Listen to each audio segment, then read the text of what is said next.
पसायदान पहा फक्त, मानवी जीवन कुठून सुरू व्हावं, कुठल्या उत्कर्षापर्यंत जावं याचा आलेख ज्ञानोबारायांनी आपल्या समोर मांडून दिला. काय आलेख आहे? खळापासून, खळांची व्यंकटी सांडो, या खलत्वापासून मानवी जीवनाचा आरंभ व्हावा, तो दृष्टादृष्टाच्या विजयापर्यंत जाऊन थांबावा. हा मानवी जीवनाचा चढता आलेख ज्ञानोबाराय बोलून दाखवतात. माणसाचं जीवन इथून सुरू व्हावं आणि कुठं जाऊन थांबावं? दृष्टादृष्ट विजय होवावे जी, दृष्टादृष्टावर विजय प्राप्त व्हावा, ही मानवी जीवनाची इतिकर्तव्यता ज्ञानोबाराय आपल्याला. बरं, सुरुवात कुठून झाली? खळांची व्यंकटी सांडो. खळांची व्यंकटी सांडो म्हणजे खळ म्हणजे दुष्ट पुरुष. दुष्ट पुरुषाची बुद्धी नष्ट व्हावी, ही ज्ञानोबारायांची पहिली अपेक्षा आहे. तिथून मानवी जीवनाच्या आलेखाला प्रारंभ आहे. हो, खळांची व्यंकटी सांडो. मी गंमत म्हणून सांगतो, व्यंकटी शब्द बरेच लोक वेगळ्याच अर्थानं वापरतात. व्यंकटी म्हणजे काय? वाकडेपणा. चुकीचा अर्थ आहे असं नाही. व्यंकटी म्हणजे वाकडेपणा नसतो. व्यंकटी शब्दाचा अर्थ आहे बुद्धी. व्यंकटी शब्दाचा अर्थ बुद्धी आहे. खळांची व्यंकटी सांडो म्हणजे खळांचा वाकडेपणा. अरे तो खळच आहे, मुळातच वाकडा आहे, अजून काय त्याचा वाकडेपणा सांगता तुम्ही? खळ म्हटलं की तो वाकडा आहे हे गृहीतच आहे. व्यंकटी शब्दाचा अर्थ आहे बुद्धी. व्यंकटी म्हणजे जर वाकडेपणा असेल तर व्यंकटेश म्हणजे काय? वाकडेपणाचा देव. व्यंकटेश शब्दाचा अर्थ काय? बुद्धीचा दाता, बुद्धीचं ईशन करणारा, बुद्धीची ईशनशीलता ज्याच्यामध्ये आहे त्याला व्यंकटेश असं म्हणतात. सरळ साधी उदाहरण आहेत. आपल्याला आपल्या मनातल्या कुविचारापासून ते दृष्टादृष्टाच्या विजयापर्यंत नेण्याचा एक आलेख ज्ञानोबारायांनी मांडून दाखवला आणि प्रत्येक ओवी म्हणजे एका एका टप्प्यावरचं समाधान ज्ञानोबाराय सद्गुरूंच्या जवळ मागतात. मला पसायदान सांगायचं नाही, मला मुद्दा एवढाच मांडायचा आहे. काय करावी साधने, काय एक नव्हे तेणे. अरे याच्याने काय एक होणार नाही सांगा ना. तुम्ही संतांना, संत चालताना त्यांच्या पायाची माती आपल्या अंगावर घ्या, त्याच्यामुळे काय एक होणार नाही. काय एक नव्हे तेणे, काय एक होणार नाही म्हणजे सगळं होईल. सगळं होईल म्हणजे काय? म्हणजे खळांची व्यंकटी सांडो इथपासून ते दृष्टादृष्ट विजय होवावे इथपर्यंत जे जे काही होईल ते सगळं संतांच्या पायाच्या मातीतून आपल्याला जर प्राप्त होणार असेल तर तुकोबाराय म्हणतात दुसऱ्या साधनांचा विचार करायचं कारण नाही. काय एक नव्हे तेणे, काय करावी साधने. बाकीच्या साधनांचा फापट पसारा गोळा करून ठेवता कशाला? की जी साधनं आपल्या जीवनामध्ये समाधान देणारी नाहीत, मग संतांच्या पायाची माती आपल्याला लागावी हे तुकोबाराय बोलतात. मग हे तुकोबारायांचं बोलणं नेमकं कोणत्या अर्थाचं आहे? संतांच्या पायाच्या मातीमध्ये असा काय गुण आहे की जेणेकरून तुकाराम महाराजांना त्याच्यातून आपलं सर्वस्व प्राप्त होईल असा विश्वास आहे? बरं, हे साधन करताना तुकाराम महाराज आपल्याकडून एक अपेक्षा ठेवतात. ऐका, कोणतंही साधन करायचंय ना, एक अपेक्षा आहे.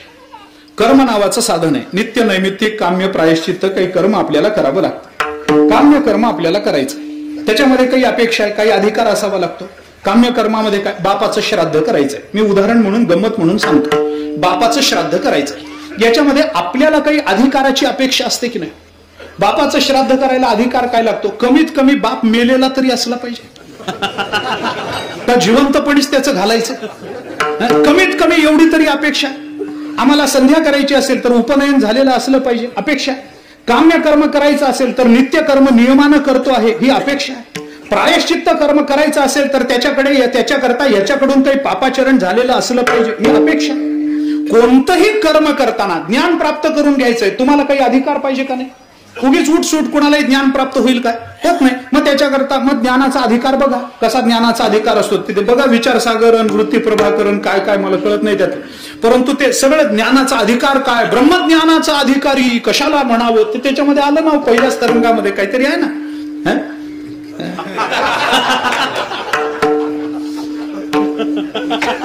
निष्काम कर्माचरण आणि सद्गुरु उपासना यांनी आपल्या जीवनातून मल आणि विक्षेप हे दोन दोष मिटवलेले आहेत आणि आवरण नावाचा दोष शिल्लक राहिलेला आहे. त्या आवरण नावाच्या दोषाच्या निवृत्ती करता जो साधन चतुष्टय संपन्न झालेला आहे तो ब्रह्मज्ञानाचा अधिकारी समजावा. एवढं लांब लचक आहे. ज्ञान प्राप्त करून घ्यायचं, अधिकार पाहिजे. कर्म प्राप्त करून घ्यायचं, अधिकार पाहिजे. अरे भक्ती मार्गाने जायचं असेल, अधिकार पाहिजे. नाही असं समजू नका, योग मार्गाने जायचं, अधिकार पाहिजे. हे सगळे जसे अधिकार लागतात तसं संतांच्या पायाची माती आपल्याला प्राप्त करून घ्यायची, अधिकार नको? अधिकार नको? अधिकार पाहिजे. मग कोणता अधिकार? तुकाराम महाराजांनी तो अधिकार आपल्याला सांगितलाय अभंगाच्या शेवटच्या चरणात. तुका म्हणे संता पायी, तुका म्हणे संता पायी, तुका म्हणे संता पायी, तुका म्हणे संता पायी, गेला निश्चय,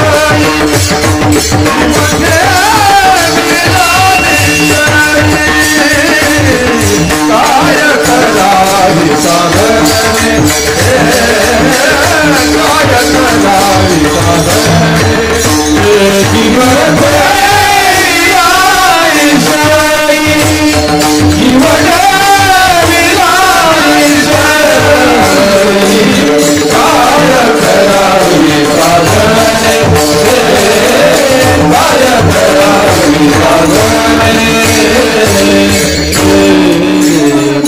तुका म्हणे संतापायी जीव ठेविला निश्चयी. असं जर होईल तर त्यांच्या पायाची माती आमच्या जीवनाचं कल्याण करेल.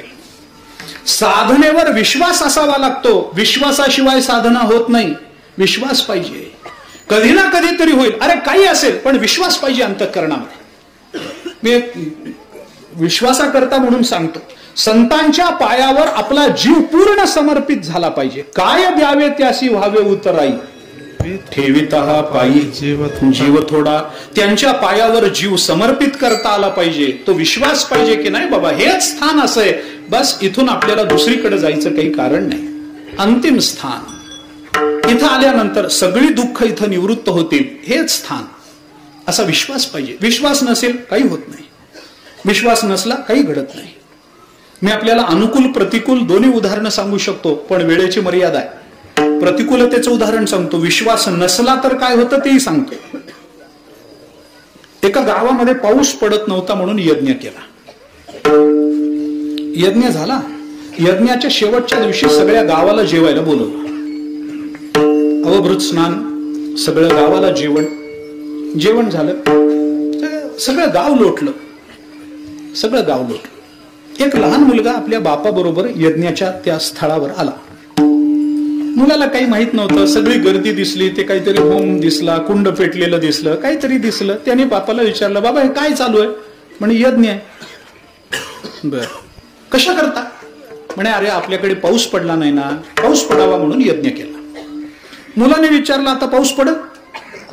बाप म्हणाला हा पडेल ना, आता यज्ञ केलाय म्हणजे पाऊस पडेल. मुलाने सांगितलं पडत नाही.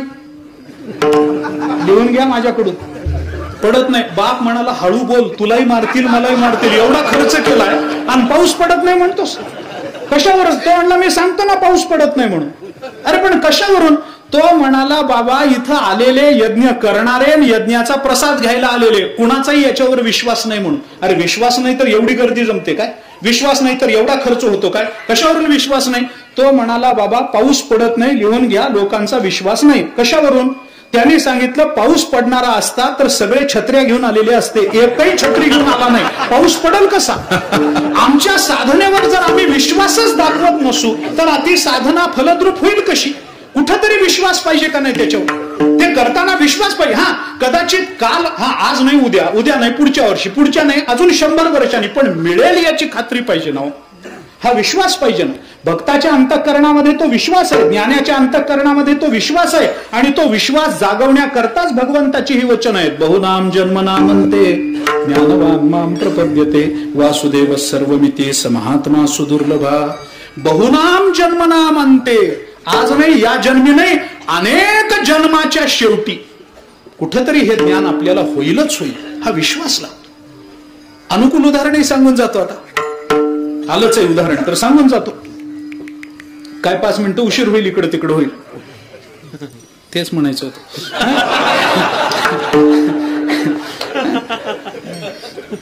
एक महात्मा होता, प्रसिद्ध कथा आहे. एक महात्मा होता, भगवंताच्या प्राप्ती करता म्हणून तपाला बसला. वयाच्या 14-15व्या वर्षी बसला. 80-90 वर्ष झाली, दाढी पांढरी, भुवया पांढरे, देवाची भेट नाही, स्वप्नात भेट नाही, काय करावं? पण बसला हट्टान. 80-90 वर्ष झाले तरी तपस्या चालू. एके दिवशी सकाळी तपाला बसणार तेवढ्यात नारद महर्षी समोर दिसले. पटकन उठला, नारदांच्या पाया पडला. नारदा, जय हरी जय हरी. कुठं चालला? नारद म्हणाले, वैकुंठाला, भगवंताला भेटायला. काय भाग्य आहे तुमचं. म्हणाल तेव्हा भगवत प्राप्ती, म्हणाल तेव्हा भगवंताचं दर्शन. काय भाग्य, काय भाग्य. नारद म्हणाले, ठीक आहे. तो म्हणाला, तुम्ही वैकुंठाला चाललाच आहात तर माझं एक काम कराल काय? करतो. काय काम? थोडक्यात सांगतो. त्यांनी सांगितलं, काही नाही, देव भेटले तर तुमच्या लक्षात राहिलं तर देवाला एवढंच विचारा की माझ्यावर कृपा कधी करणार. 90 वर्ष झाली तप करतो, झालं आता संपत आलंय माझं. केस पांढरे झाले भुवईची, आता काय राहिलं माझ्यामध्ये, शारीरिक बळ संपत आलंय. भगवान कृपा कधी करणार आहेत, एकदा विचारा तरी. विचार. नारद गेले, देवाचं बोलणं झालं, बसणं झालं, भेटणं झालं, सगळं झालं. आणि निघता निघता नारदांच्या लक्षात आलं आणि नारदाने देवाला विचारलं, देवा एक काम होतं. म्हणून बोला. काय नाही म्हणे, तो महात्मा असा बसलाय झाडाखाली तप करत, एवढी वर्ष झाली, त्याला कधी दर्शन देणार आहे तुम्ही? विचारायला सांगितलंय त्यांनी. कधी देणार दर्शन? भगवंतानी बघितलं कोण महात्मा काय, सगळं बघून सांगितलं, नारदा त्याला माझा निरोप सांगा. आणि काय निरोप? काय नाही म्हणा, त्याला सांगा तो ज्या झाडाखाली बसलाय त्या झाडाला जेवढी पानं आहेत तेवढी वर्ष झालं की मी दर्शन देणार आहे. तर तो ज्या झाडाखाली बसलाय त्या झाडाला जेवढी पानं आहेत तेवढी वर्ष झाली की मी दर्शन देणार. गंमत ही की ते झाड चिंचेचं होतं.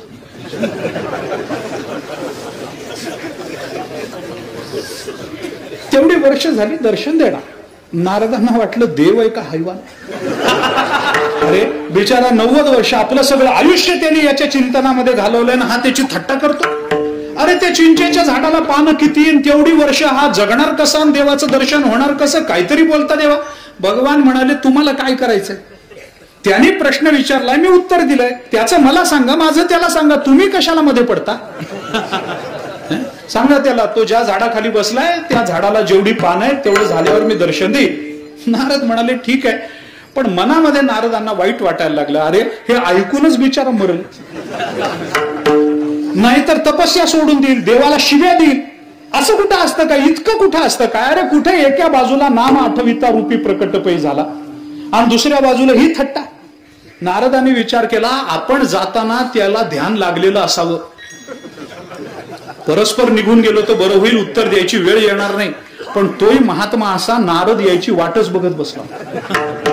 नारद येताना दिसले, त्याला इतका आनंद झाला, गेला, साष्टांग नमस्कार घातला. नारदा, भगवान भेटले? भेटले. तुमची कामं झाली? झाली. म्हणे, नारदा माझं काम लक्षात राहिलं का? राहिलं ना. विचारलं? विचारलं. काय म्हणाले हो भगवान?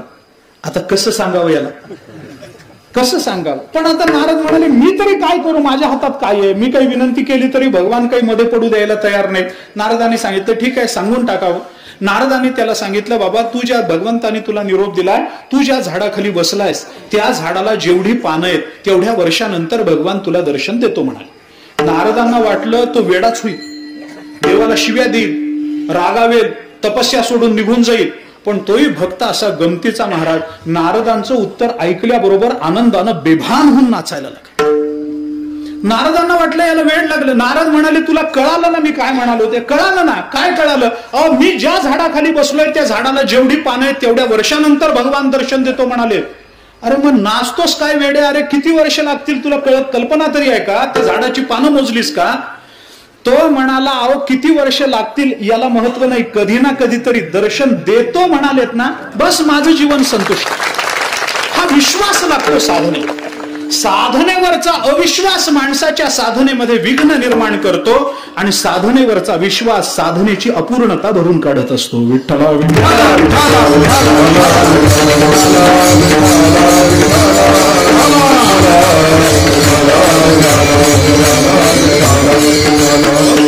आणि म्हणून तुकोबाराय बोलतात, तुका म्हणे संतापायी जीव ठेविला निश्चय. निश्चयानं संतांच्या पायाजवळ जीव ठेवला की मग त्यांच्या पायाची माती आपल्या जीवनाचं कल्याण करते, मग त्यांचं उच्चिष्ट आपल्या जीवनाचं कल्याण करते. लक्षात ठेवा, त्यांच्या पायाजवळ. म्हणून तुका म्हणे संतापायी जीव ठेविला निश्चय.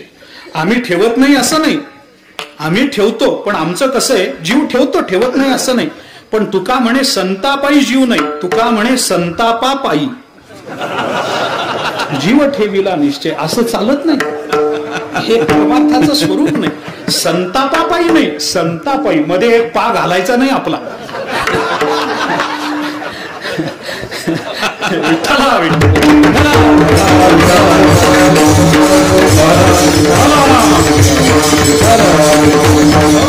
म्हणून तुकोबारा ही अट पहिल्यांदा आपल्याला घालतात की संतांच्या पायाजवळ निश्चयानं जीव ठेवा. मग काय होईल? संत मार्गी चालती त्यांची लागो मज माती. मग त्यांची माती माझ्या अंगाला लागावी ही तुकाराम महाराजांची इच्छा आहे. त्यांचं उच्चिष्ट मला सेवन करायला मिळावं ही तुकाराम महाराजांची इच्छा आहे. या इच्छेचा नेमका काय अर्थ आहे? उगी 2-2, 3-3 अर्थ सांगतो, धावते सांगतो आणि सेवा संपवतो. विचार करून पहा. संत मार्गी चालती त्यांची लागो मज माती. त्यांची माती मला, अरे संतांची माती लागून, मातीच माती. त्याच्यात काय असतं? आपली माती वेगळी, आपली माती वेगळी. लक्षात घ्या मी काय सांगतो ते. आपली मातीच वेगळी आणि संतांच्या पायाची माती वेगळी. काय त्या मातीमध्ये एवढं सामावलंय? काय तुकाराम महाराजांना नेमकं म्हणायचंय त्याच्यातून? सरळ अर्थ पहिल्यांदा सांगतो. तुकाराम महाराजांचं म्हणणं काय? संत मार्गी चालती त्यांची लागो मज माती. मार्गानं चालताना त्यांच्या पायाची माती लागावी. ते बसलेले असताना त्यांच्या पायाला हात लावून ती माती लावावी असं म्हणत नाही. ते चालताना त्यांची माती मला लागावी. आता मुद्दा सरळ आहे, अर्थही सरळ आहे. संत जेव्हा चालतात, एखादा मनुष्य जेव्हा मातीत चालतो तेव्हा त्याच्या चालण्यानं जी माती उडते ती पुढं उडते का मागे उडते? मागेच उडते की नाही? मग तुकाराम महाराज म्हणतात संत मार्गानं चालत असताना त्यांची माती मला लागावी. ती माती जर मागे उडत असेल तर संतांच्या पावलाचं आचरण माझ्याकडून व्हावं हा त्याच्यातला पहिला अर्थ. विठ्ठला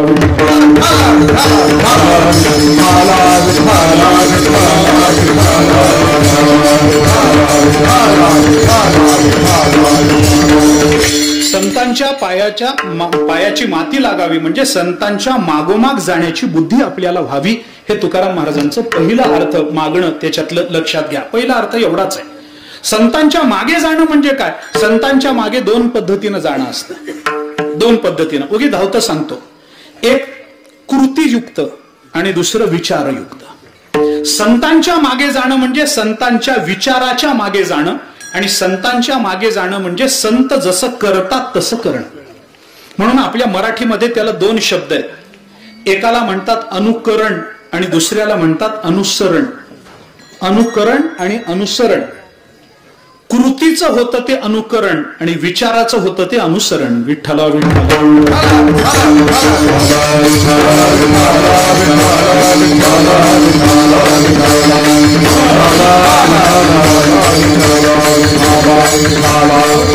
काही वेळेला संतांच्या कृतीचं अनुकरण आपल्याला करता येत नाही, तिथं संतांच्या विचाराचं अनुसरण आपल्याला करावं लागतं.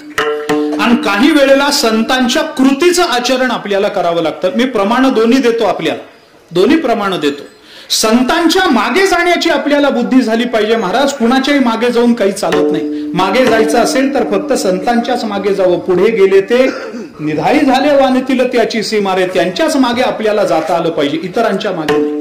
मार्ग दावनी गेले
गेले आधी निळोबरा काय म्हणतात ऐका. दयानिधी संत ते तेणेची पंथे चालू जातात, त्यांच्या मार्गावरून आपल्याला जाता आलं पाहिजे. अनुकरण आणि अनुसरण मी दोन्ही भूमिका बोलतो. काही वेळेला संत वागतील तसं वागावं, बाकी चिंता आपण करत बसू नये. महाभारतामध्ये एक विचार आहे त्या संबंधामध्ये. महाभारताने असं म्हटलंय, तर्को अप्रतिष्ठा श्रुतयो विभिन्न न एको ऋषिर्यस्य मतं प्रमाणम धर्मस्य तत्वम निहितम गुहायाम महाजनो येन गतः सपंथा. दुसरं नाही, महाजनो येन गतः. महाजन या शब्दाचा अर्थ मला कुणाचीच नावं माहित नाही. महाजन याचा अर्थ मोठी माणसं. मोठी माणसं म्हणजे संत महात्मे. संत महात्मे ज्या मार्गावरून गेले त्या मार्गावरून मग आपला तर्क आपण चालू नये, श्रुतीला विचारत बसू नये, धर्म आपल्याला माहितीच नसतो, वेदाचा अर्थ आपल्याला कळत नसतो, या भानगडीत पडूच नये. काय करावं, आपल्याला अडचण निर्माण झाली, गाथा उघडावी, तुकोबाराय सांगतील तसं वागावं, जीवनाचं कल्याण आहे. विठ्ठला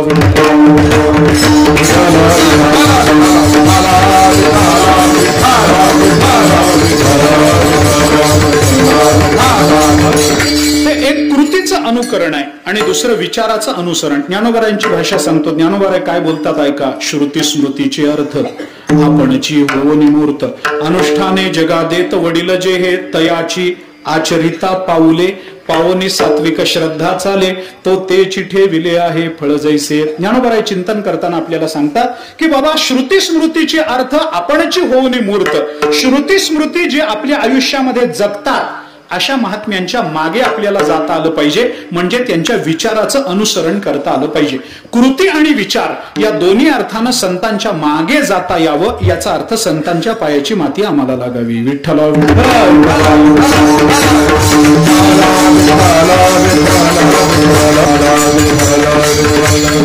तुकाराम महाराजांना याचा अनुभव आहे ना. तुकाराम महाराज तेवढ्या करता तर अरे ते मागे कसं जावं हे सांगण्याकरता तर तुकाराम महाराजांचा अवतार आहे. आम्ही वैकुंठ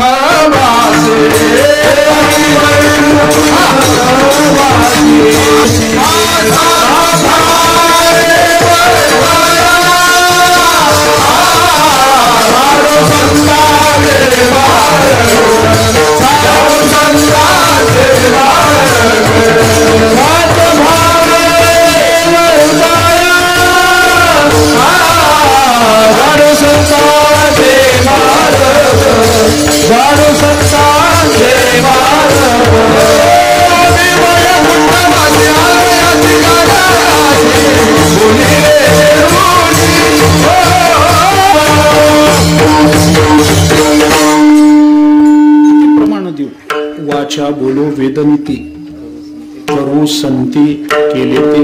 वाचा बोलू तुकोबारायांचा अवतार कशा करता. बोलिले जे ऋषी ते साच भावे वर्ताया, ते वर्तन करून दाखवण्याकरता आम्ही आलो. म्हणजे ऋषींच्या मागोमागच आम्ही गेलो म्हणून आमचं जीवन जगद्गुरुमय झालं, म्हणून आमचं जीवन जगाला दिशा देणारं झालं. आणि असं जर आपल्याला व्हायचं असेल तर काय केलं पाहिजे. त्यांची लागो मज माती, तेच झालं पाहिजे. एक याचा विस्तार अजून करत नाही. दुसरा, याचे अजून अर्थ होतात पण आता करत नाही. दुसरा विचार पहा, संतांच्या पायाची माती आपल्याला लागावी. कशा करता बाबा.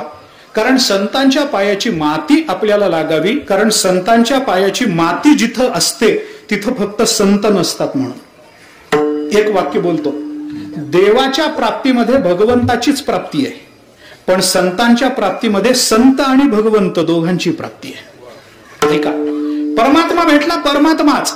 देवाजवळ संत राहतातच याचा नियम नाही, पण संतांजवळ देव राहतोच हा नियम आहे. प्रमाण किती देऊ मी. सरळ साधं सांगतो. नामदेवरायांना वैकुंठामध्ये घेऊन जायला देव आले. चला नामदेवराय माझ्या बरोबर. नामदेवराय म्हणाले कुठं. वैकुंठात. नामदेवराय म्हणाले तिथं काय आहे. तिथं काय आहे. भजन आहे, माऊलीचा सोहळा आहे, तुकोबारायांची बीज आहे, आषाढी वारी आहे, भक्त आहेत, महात्मे आहेत, ज्ञानेश्वरी आहे, गाथा काहीच नाही. मग कशाला कशाला.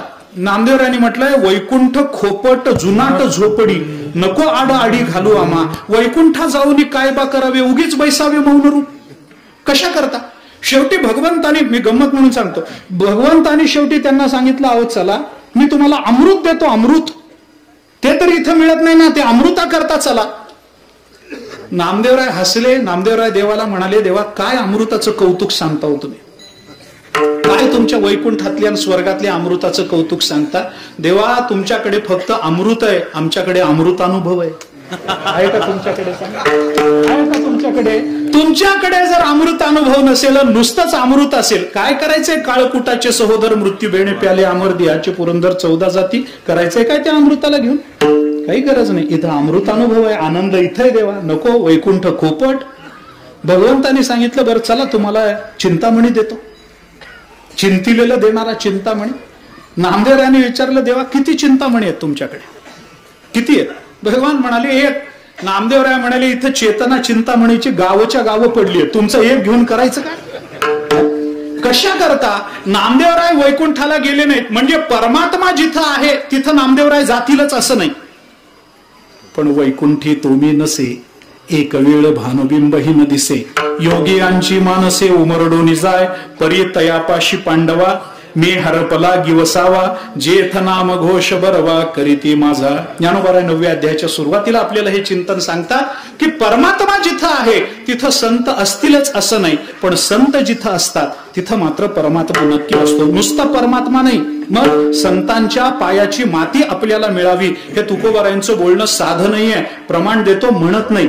तुकोबारायांनी आपल्याला असं सांगितलंय, कथा त्रिवेणी संगम, देव भक्त आणि नाम तेथीचे तेथेची उत्तम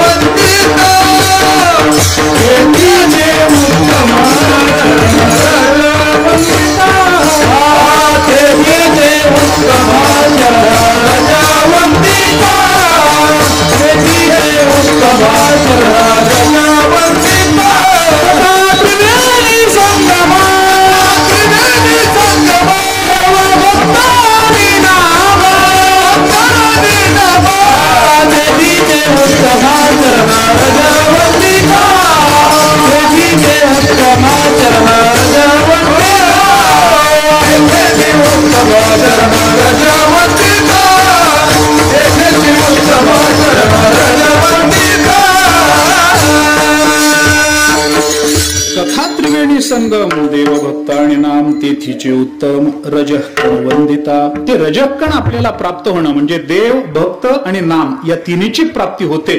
याच्या करता म्हणून तुकाराम महाराज म्हणतात, संत मार्गी चालते त्यांची लागो मज माते. अजून एक अर्थ सांगतो, माती लागो. माती म्हणजे रजःकण.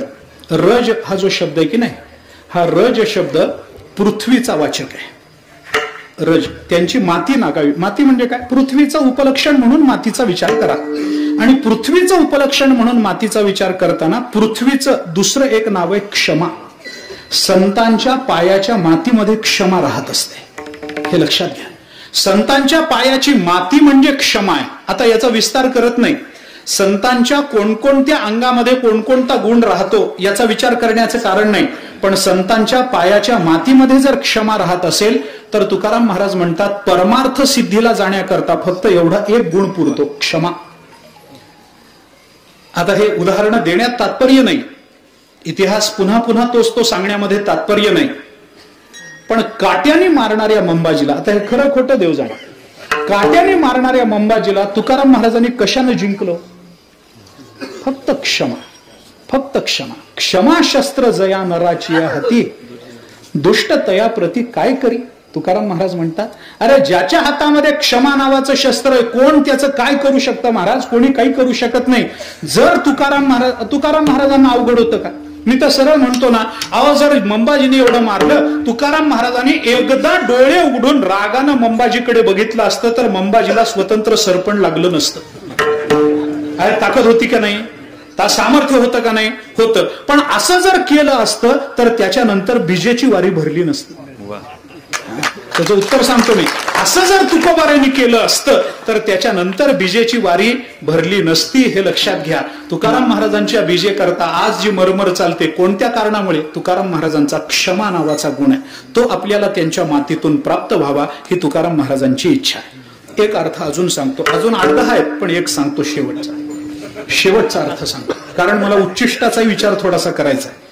तोही 2-3च अर्थानं करायचा आहे, 2च अर्थानं करतो, 3 पण नको. एक शेवटचा अर्थ सांगतो.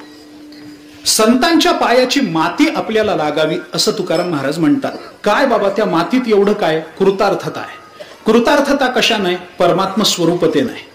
कारण मानवी जीवनाचा पुरुषार्थ शब्दाचा पुरुषही अर्थते इति पुरुषार्थ हा अशी त्याची व्युत्पत्ती असली तरी जगद्गुरु शंकराचार्यांनी ब्रह्मसूत्राच्या पहिल्या सूत्रावर पुरुषार्थाचं चिंतन करताना ब्रह्मावगतीर ही पुरुषार्थ हा अशी पुरुषार्थाची व्याख्या केली.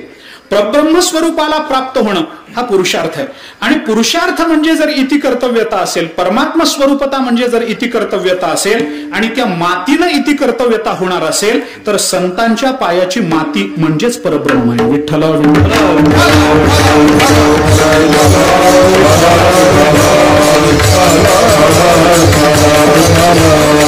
संतांच्या पायाच्या मातीला कुठं परमात्मा म्हणावं का? म्हणावं, कारण संतांच्या पायाजवळच परमात्मा राहतो. हरिप्राप्तीसी उपाय धरावे संताचे ते पाय. त्या पायाजवळच परमात्मा आहे ना. परमात्मा त्यांना सोडून नाही. बरं, याला काही प्रमाण आहे का? ज्ञानेश्वरीतलं प्रमाण देतो, थांबतो.